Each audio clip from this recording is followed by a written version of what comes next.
আসসালামু আলাইকুম ভিউয়ার্স, আশা করি সবাই ভালো আছেন। বেশ প্রতিদিনের ন্যায় আজকে নতুন আরেকটি বিষয় নিয়ে আপনাদের সাথে আছি। ভিউয়ার্স, আজকে আমি শিখাবো কিভাবে আপনি আপনার কোনো প্রয়োজনীয় শীটটাকে লক করে রাখবেন যাতে দ্বিতীয়ত কেউ এখানে কোনো কাজকাম করতে না পারে। তো ভিউয়ার্স, দেখতে পাচ্ছেন যে আমাদের সামনে একটা কোম্পানির সেলস রিলেটেড একটা শীট ওপেন করা আছে।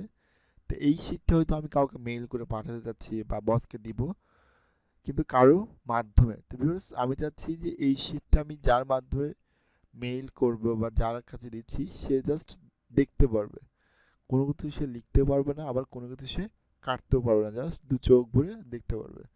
এই কাজটা যদি আপনি করতেন তাহলে আপনি কীভাবে করবেন সেটা আজকে আমরা দেখব। তো ভিডিওটি শুরু আগে একটি রিকোয়েস্ট, আপনি নতুন হয়ে থাকেন তাহলে অবশ্যই চ্যানেলটি সাবস্ক্রাইব করবেন, আর যারা এখন আগের ভিডিওগুলো দেখেননি অবশ্যই ভিডিওগুলো দেখবেন।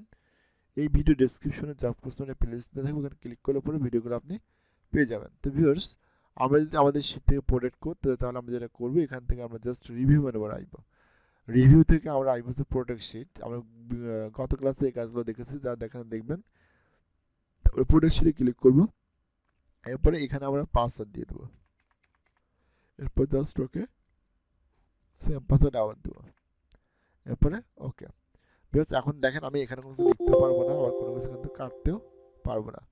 ওকে, মানে কোনো কিছু ডিলিটও করা যাবে না, আবার কোনো কিছু লেখাও যাবে না। এটা হচ্ছে প্রোটেক্ট শিটের কাজ। আর আপনি শিটটা যদি একবার প্রোটেক্ট করতে পারেন তাহলে কিন্তু আপনি নিশ্চিন্তে থাকতে পারবেন, কেউ কোনো কিছু করতে পারবে না। আর যদি কোনো কাজের কারণে যদি আপনাকে শিটটা আনপ্রোটেক্ট করার প্রয়োজন হয় সেক্ষেত্রে আপনি এখানে আনপ্রোটেক্ট শিটে ক্লিক করবেন, এরপর জাস্ট